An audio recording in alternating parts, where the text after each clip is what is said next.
Hey guys, I just wanted to do a quick vid on what I spent my Christmas money on. And it's not the gun. I've had this gun. This is a CZ P-10C.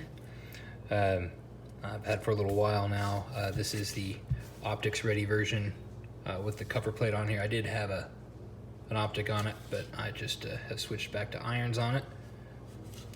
Blacked out rear, night sight front, and that is stock. Added a Enforce APLC light and some stippling on the grip. All I did was change this trigger shoe.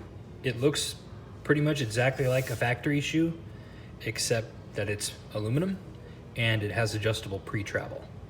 So the stock trigger is polymer, and it's got a good stock trigger. As far as the trigger system goes on this pistol, the only thing I've done to it was polish the internals and then put in a little bit lighter striker spring on the striker assembly, and it made for a really nice trigger.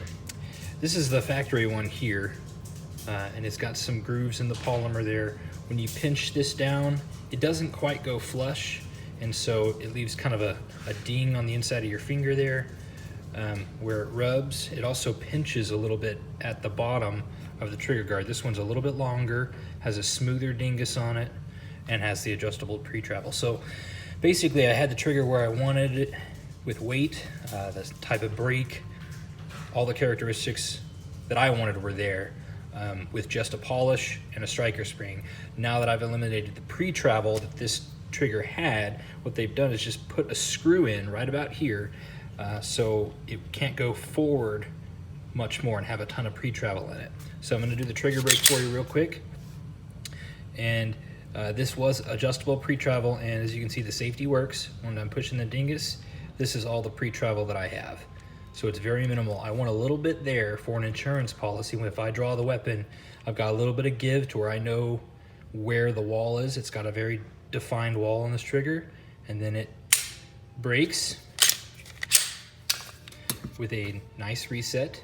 Here comes the reset, nice and slow for you, so you'll see it happen. And you can see the travel. Not too bad for a striker fire polymer pistol. And then when you release the finger, very little post travel. So again, about 1/8 of an inch. It's kind of where I set up my Glock as well. And I like that. So defined wall, crisp break, nice reset, makes for a very nice, crisp, and fast trigger. So just a follow-up video on that. Thanks.